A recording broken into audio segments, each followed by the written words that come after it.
বাবা মাৰৰ ভালনে ঘৰত? বহুদিন হ'ল দেখাই নাই নহয়। ভালেই আপা, কিন্তু আগতকৈ অলপ দুৰ্বল হ'ল। হ'বই দেচোন, বয়সো হৈছে নহয়। পিছে ইহঁতকেইটাৰ ঘৰত কোন কোন আছে সোধাই হোৱা নাই নহয়। কোন কোন আছে কোৱাচোন তোমালোকৰ ঘৰত? আমাৰ এই তিনিটা প্ৰাণী, মা, মই, পাপা। আমাৰ সৰু পৰিয়াল, মা, দেউতা, ভণ্টি আৰু মই। আপা, আমাৰ পাহিৰ দৰে তাইও বৰ ৰচকী। আচ্ছা আপা, অথনি চন্দ্ৰমুখত কথা এটা শুনিলোঁ। কি কথা শুনিলিনো তাৰ মুখত? এইটো মুখৰ একো লেকাম নাই নহয়। য'ত যি টি কথা কৈ ফুৰে, ক'ত কি কথা ক'ব লাগে একো খবৰ নাই। পিছে তহঁতক আকৌ কিবা বেয়া ব্যৱহাৰ কৰিলে নেকি? আবুল দাবুল বকি দিব পাৰে, ঘৰ একো লেকাম নাই। নাই আপা, কিন্তু সি বৰ আচৰিত লগা ঘটনা এটা কথা ক'লে। গাঁৱৰ ৰাইজে ইমান ভাল মানুহ এজনৰ ওপৰত এনেকুৱা আচৰণ কৰিব পাৰে জানো?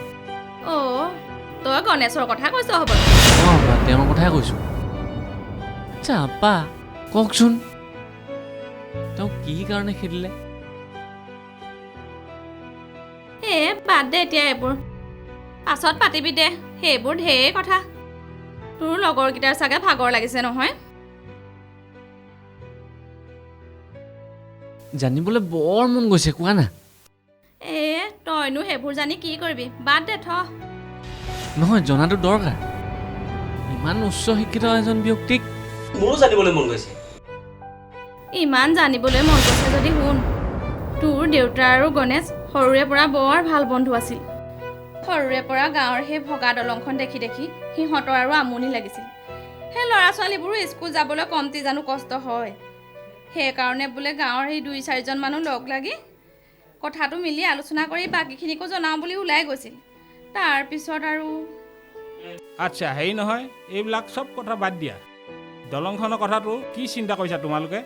এতিয়া ৰাইজৰ ৰাস্তা, গাঁৱৰ ৰাস্তাবিলাক কেনেকুৱা অৱস্থা ৰাইজে দেখিছিল। এতিয়া দলঙৰ যি জৰাজীৰ্ণ অৱস্থাটো চাই ল'ৰা ছোৱালীবোৰ অহা যোৱা কৰিবলৈ 7 নাও 4খনমানকে যা যোগাৰ কৰি দিলে ভাল হ'ব নেকি? নে ৰাইজে কি কয়?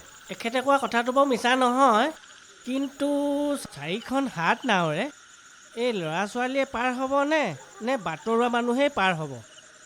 তাতোতকৈ আমি বেলেগ এটা উপায় চিন্তা কৰিব নোৱাৰোঁনে? মানে ধৰক আমি ৰাইজৰ হৈ তাতে আমি দলং এখন নিৰ্মাণ কৰি দিব নোৱাৰিমনে বাৰু? ভাল কথা কৈছে। গাঁৱত 4খনে বেছি মানুহ একেটা সময়তে ল'ৰা ছোৱালীবিলাক স্কুল আহিব যাব লাগিব, গতিকে হয়তো সময়ত নাপাবও পাৰে, হয় নহয়? গতিকে আমি দলং এখনৰ ব্যৱস্থা চিন্তা কৰিলে ভাল হ'ব। আপুনি কিন্তু ভাল চিন্তা কৰিছে দেই, নহয় জানো? মই মানে এটা কথা চিন্তা কৰি আছোঁ। আমাৰ মানে গাঁৱৰ ৰাইজৰ অলপ চান্দা বৰঙণি তুলি আমাৰ এই সুন্দৰপুৰ গাঁওখনত দলংখন আমাৰ ঠিক কৰিব পৰা নাযাব? পাৰিম, কেলে নোৱাৰিম? নিশ্চয়, সেইটো ৰাইজে যদি আমি একগোট হৈ কামখিনি কৰোঁ, নিশ্চয় ফলভাগী হ'ম। চৰকাৰলেনো কিমান বাট চাম? চৰকাৰলৈ কিমান বাট চাম? পানী হেৰি হ'বগৈ। বাকীখিনি কথা কাইলৈ আমি মিটিঙতে আলোচনা কৰিম। সেইটোৱে ভাল হ'ব নেকি? মানুহ খাম। তেতিয়াহ'লে আমি এই দায়িত্বটো গণেশ আৰু ধমেশকে দিয়া হওক, কাৰণ তেওঁলোক দুয়ো উচ্চ শিক্ষিত মানুহ, গতিকে তেওঁলোকেহে পাৰিব এইটো কাম। ৰাইজে যিটো ভাল দেখে সেইটোৱে হ'ব, নে কি কোৱা গণেশ, নে কি? এনেদৰে এদিন মিটিং হ'ল। গাঁৱৰ ৰাইজেও দেউতাহঁতৰ কথাত হয় ভৰ দি দলংখন ভাল হোৱাৰ আশাতে টকা পইচা আগবঢ়াইছিল। কিন্তু তোৰ দেউতাৰে টকাৰ মোহত পৰি টকাবোৰ যোৱা খেলি উৰুৱাই দিলে। দলঙৰ নামত সেই খুটা কেইটামানহে পুতিলে। আৰু এদিন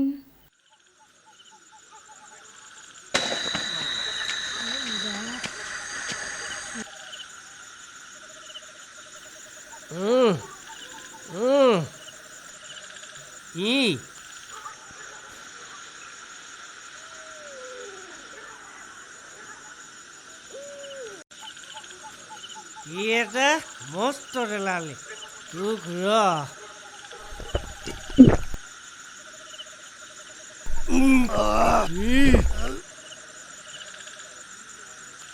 এটা মস্ত দেলালি। মই যেনিবা খালোৱেই, ইয়াৰ কি আহে যায়? কি বুলি ভাবিছ? ঐ ধৰ্মেশ্বৰ হয় বুজিলি Dharmeswar always Dharmeswar Dharmeswar is king ৰাইজৰ পইচা মোৰ পকেটত ভাবিছে নেকি মই সৰু সুৰা মানুহ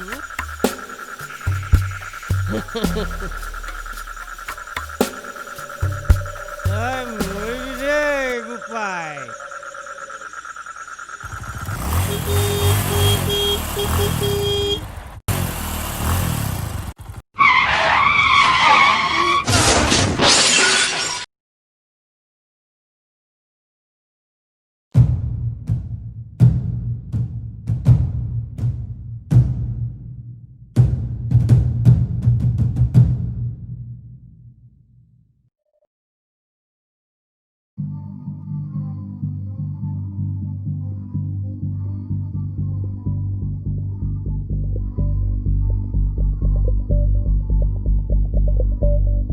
আৰু তহঁতিও সেই গাঁৱৰ পৰা চহৰলৈ বুলি গুচি গলি আৰু কিছুদিনৰ পিছত কথাটো গম পাই গণেশৰ ঘৰত হুলস্থুল কৰিলে।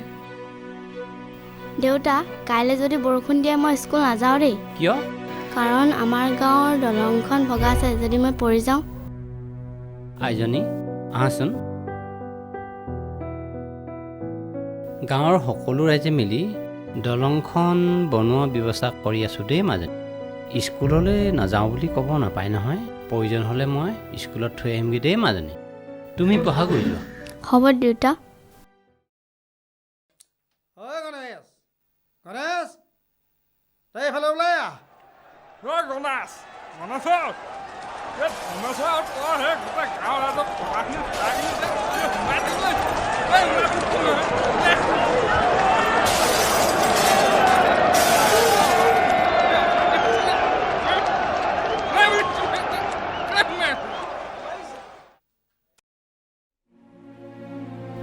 দেউতা দেউতা মোৰ হ'লে বহুত ভয় লাগিছে মানুহবিলাক আমাৰ ঘৰলৈ আহিছে নি বাৰু ভয় নকৰিবা এজনী মই আছোঁ নহয় ধৰ্মছে মোক শেষ কৰি দিলে নাই নাই নাই মই ইয়াত থকাটো উচিত নহয় মোৰ ছোৱালীজনী কি হ'ব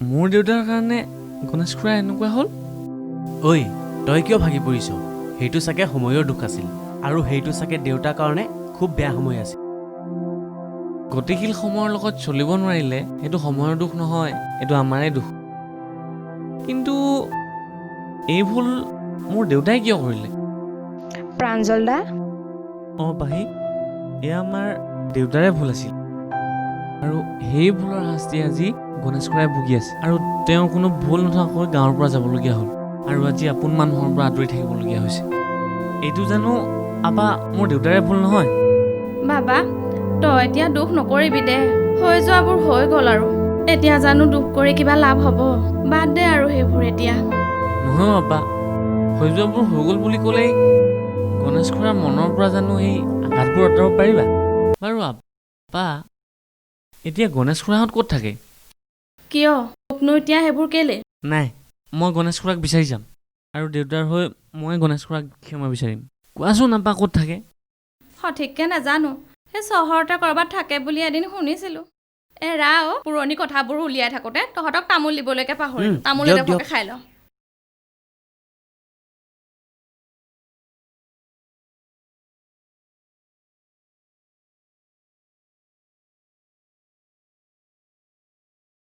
আমি কাইলৈ যামগৈ বুলি ভাবিছোঁ ৰন্তু কাইলৈ যিমান পাৰোঁ সোনকালে উঠিবি আৰু পংকজ সোনকালে উঠিবি অঁ তহঁতে কি কালিলৈকে যাবিগৈ নেকি দুদিনমান থাকি যোৱা হ'লে ভাল আছিল কাম বন নাই যদি একো অসুবিধা নহয় থাকি যা পাহিয়ে তহঁতক দুদিনমান ইফালে সিফালে ফুৰাবও পাৰিব চহৰতনো আৰু এইবোৰ ক'ত দেখিবি গাঁওখন এপাক ঘূৰি পকি চাই যা প্ৰাঞ্জল থাকি যাওক না দুদিনমান ভাল লাগিব অঁ তো ইমান দিনৰ মূৰত গাঁৱলৈ আহিছ ফূৰ্তি কৰ নহয়নে কি পাহি হয় হয় ফূৰ্তি কৰিব লাগে আকৌ আহিম নহয় পাহি কিন্তু কাইলৈ আমি যাবই লাগিব হ'ব বাৰু দে যাব লগা হয় যদি যাবি কাম থাকিলেতো আৰু যাবই লাগিব পিছত আকৌ আহিবি কেতিয়াবা সময় সুবিধা মিলাই হেৰি নহয় পুৱাই সোনকালে যাব খুজিছ যদি এতিয়া সোনকালে শুই থাকগৈ ব'ল দেৰিলৈকে আকৌ টোপনি ক্ষতি হ'লে উঠিবলৈ কষ্ট হ'ব মাজনী ব'ল দাদাহঁতৰ বিচনাকেইখন ঠিক কৰি দেগৈ আহা দেই তোমালোকো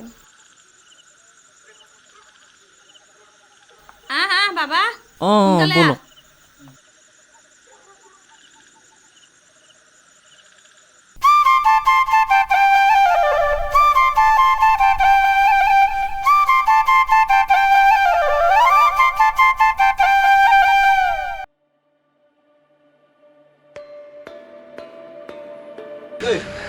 ইমান দেৰি কৰি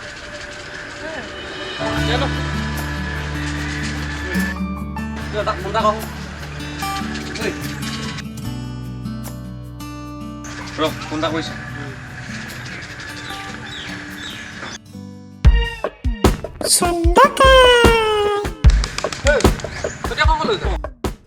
মই আহিছিলোঁহে ক'ৰবাত ফুৰিবলৈ যাওঁ চাগে নহয় অ' চন্দ্ৰ আমি যাওঁগৈ কোৱা আহিছিলিহে থাক আকৌ দুদিনমান আকৌ আহিম নহয় তন্দ এই টাউনত অলপ কাম এটা কাৰণে যাওঁ অঁ হয় নেকি সিটো ক'ত গ'ল আকৌ ৰণটো নেকি তাৰ নাম তাৰ বোলে কিবা কাম আছে আধা ৰাস্তাতে আমি তাক লগ কৰিবলৈ গুচি যাম ই সেনেকুৱা কথা টকা হ'লে ভাল হ'লহেঁতেন কিন্তু কি ফোন মাৰিছে ৰ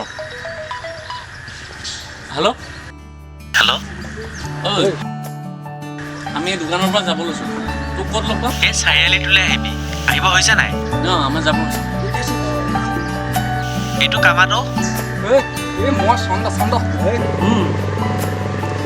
নাই আহিম নহয় আকৌ এইবাৰ বিহুত আহিবই লাগিব দেখোন এই চহৰৰ ডেকা ভাল পোৱা ছোৱালীকেইজনীটো চাব লাগে আহিব লাগিব আহিম এই কাম এটা থকাৰ কাৰণে ইয়ালৈ আহিব লগা হ'ব অঁ আহিম